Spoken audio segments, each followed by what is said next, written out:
Hello दोस्तों, मैं Tiwari sir, आपके चैनल तिवारी सर केमिस्ट्री वाला में आप सभी लोगों का स्वागत करता हूं।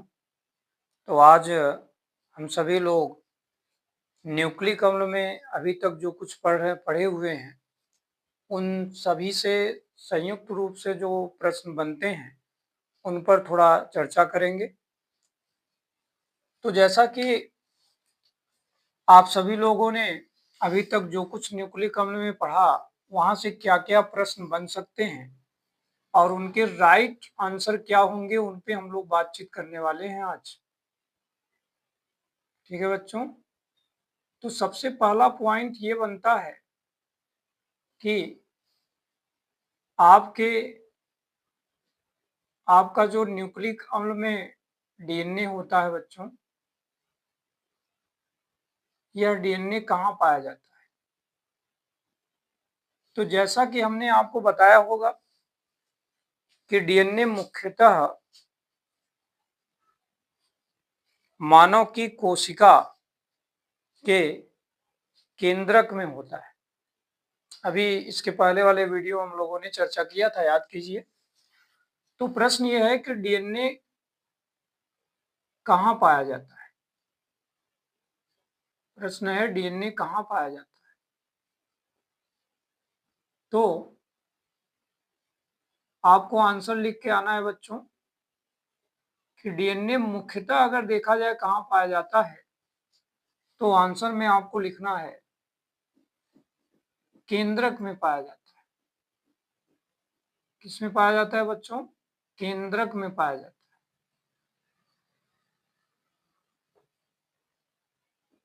वैसे तो डीएनए आपको माइटोकॉन्ड्रिया में भी मिलेगा और भी कुछ अन्य कोशिकांग हैं जिनमें डीएनए देखने को मिलते हैं, लेकिन मुख्य रूप से यह केंद्रक में ही मिलता है। अब दूसरा प्रश्न आता है कि इस डीएनए का पूरा नाम क्या है बच्चों? तो डीएनए का पूरा नाम तो आप सभी लोग जानते होंगे। जल्दी से सोचिए और हमें आंसर बताइए।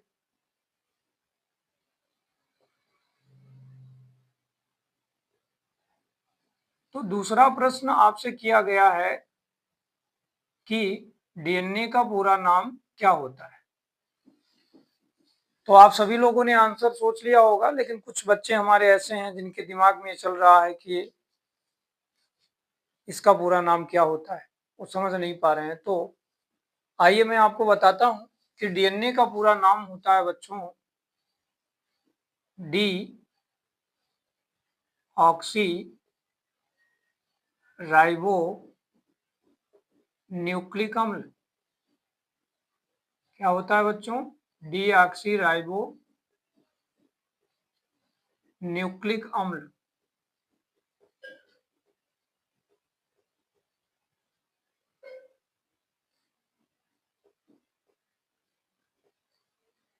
ठीक है,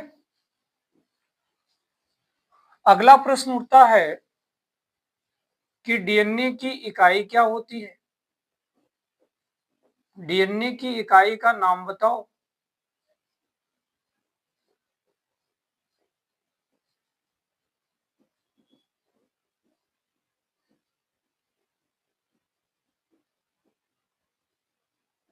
तो जरा सोचिए बच्चों, क्या इसके पहले वाले वीडियो में हम लोगों ने इस पे चर्चा किया था कि डीएनए की इकाई क्या होती है?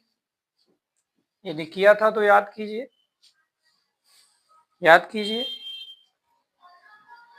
कुछ याद आ रहा है? ठीक, तो डीएनए की इकाई का नाम होता है बच्चों deoxy ribo nucleotide. Deoxy ribo nucleotide होता है बच्चों डीऑक्सी राइबो न्यूक्लियोटाइड।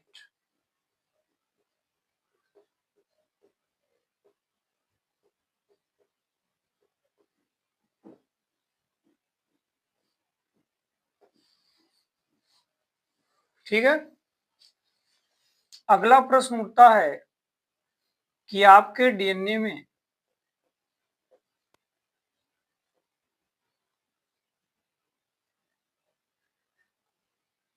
पाए जाने वाले बेस के नाम क्या हैं?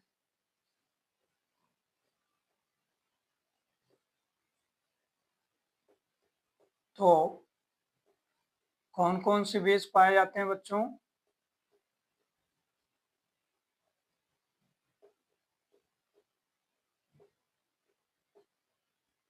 सोचो कौन कौन से बेस पाए जाते हैं। तो आपको बताया गया होगा ए, टी, जी, सी, ये आपके डीएनए में पाए जाने वाले बेस। ए से होता है बच्चों एडेनिन, टी से होता है थायमिन, जी से होता है गुआनिन, सी से होता है साइटोसिन। तो एटीजीसी नामक 4 बेस आपके डीएनए में मौजूद होते हैं जो न्यूक्लियोटाइड के निर्माण में भाग लेते हैं। ठीक है बच्चों। अगला प्रश्न डीएनए से यह उठता है कि आपके डीएनए में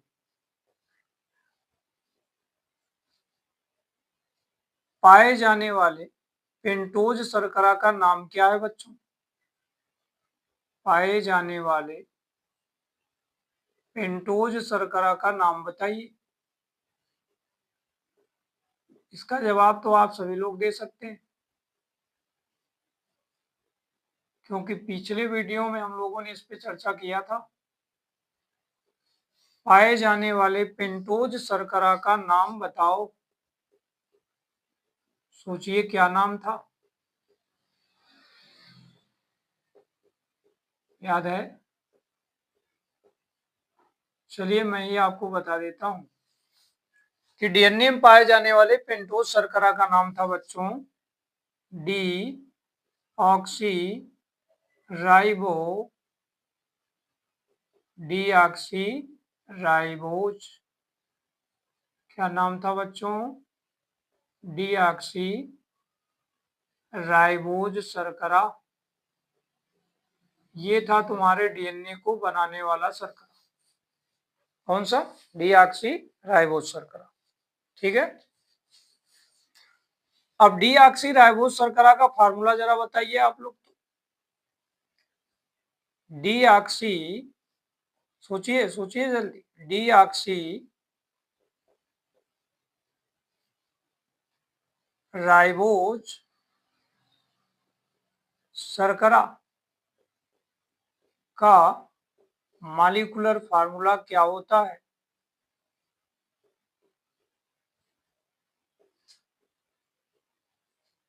इसका मॉलिक्यूलर फार्मूला क्या होता है बच्चों? याद आया कुछ?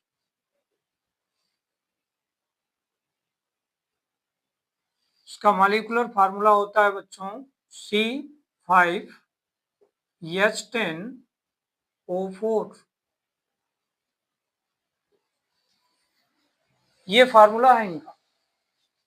ठीक है। डीऑक्सीराइबोज शर्करा का मैंने चित्र बनवाया था। संरचना सूत्र कैसे बना था जरा याद करिए। कुछ इस तरह से बना था। ये था बच्चों आपका डीऑक्सी राइबोज शर्करा, जिसमें आप जानते हैं कि इसके दूसरे नंबर कार्बन पर OH ग्रुप नहीं दिखाई दे रहा है। अगर इसके दूसरे नंबर कार्बन पे आपको OH ग्रुप न दिखाई दे रहा हो तो समझ जाना कि कहीं न कहीं ये आपके डीएनए को बनाने वाली शर्करा है, जिसे हम लोग डीऑक्सीराइबोज शर्करा कहते हैं बच्चों। ठीक है। तो इस पर आपको ध्यान देना है। ये दूसरी बार मैं आपके सामने बना रहा हूं फिगर। अब यहां पर प्रश्न उठता है कि आपके डीएनए में जो नाइट्रोजनस बेस है वो कहाँ जुड़ता है बच्चों? तो वह जुड़ता है पहले कार्बन से। आपके पहले कार्बन से बेस जुड़ता है। अगर हम लोग डीएनए का निर्माण कर रहे हैं तो नियम ये कहता है कि पहले कार्बन से आप बेस को जोड़ो और तीसरे कार्बन से फास्फेट को जोड़ो। ये जो कार्बन नंबर 3 देख रहे हो बच्चों, ये इस कार्बन नंबर 3 से आपको फास्फेट ग्रुप जोड़ना पड़ेगा। और जब हम ऐसा करते हैं ना, तो हमारे डीएनए की इकाई तैयार हो जाती है, जिसका नाम क्या है बच्चों?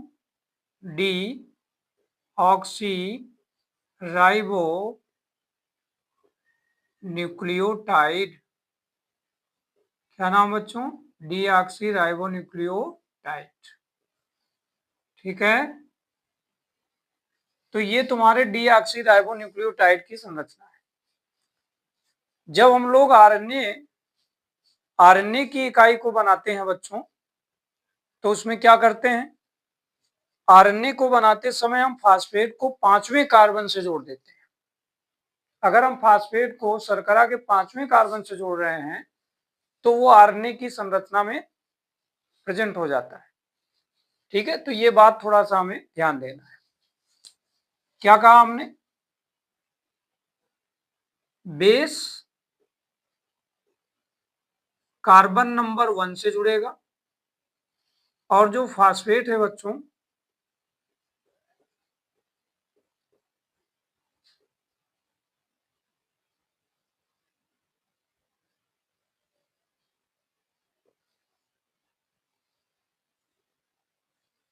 वो कार्बन नंबर 3 से जुड़ेगा। ठीक है, अब अगली बात ये आती है कि डीएनए का दूसरा नाम क्या होता है बच्चों? डीएनए का दूसरा नाम बताइए। यदि ये प्रश्न आया तो आप क्या लिख के आएंगे? डीएनए का दूसरा नाम बताओ। तो डीएनए का दूसरा नाम है, प्यारे बच्चों, इसको बोलते हैं आनुवंशिक पदार्थ। क्या बोलते हैं? आनुवंशिक पदार्थ। क्यों कहते हैं? ये आपको अगले चैप्टर में इसकी जानकारी मिलेगी। अभी आप इतना ध्यान रखिए कि डीएनए का दूसरा नाम होता है आनुवंशिक पदार्थ। छोटे रूप में हम अर्थ जानना चाहें तो इसका अर्थ बस इतना है कि हम लोगों के माता पिता में उपस्थित जो लक्षण होते हैं बच्चों, उनमें से कुछ लक्षण ऐसे होते हैं जो वंशागत होते हैं। जो लक्षण हम लोगों के शरीर में माता पिता से पहुंच रहे हैं, तो उन लक्षणों को पहुंचाने का काम यही डीएनए करता है। इसीलिए इनको यह नाम दिया गया है। क्या? आनुवंशिक पदार्थ का नाम दिया गया है। ये ध्यान रखना है आपको। ठीक है, अब इसके बाद हम लोग डीएनए की संरचना को बनाएंगे और डीएनए की संरचना की जानकारी अगले वीडियो में आप सभी को दी जाएगी। तो मैं आशा करता हूं कि आप सभी लोगों को यह वीडियो अच्छा लगा होगा। यदि अच्छा लगा है तो आप इसी तरह से हमारे इस चैनल से जुड़े रहिए और वीडियो को देखते रहिए और चैनल को लाइक और सब्सक्राइब करते रहिए। धन्यवाद।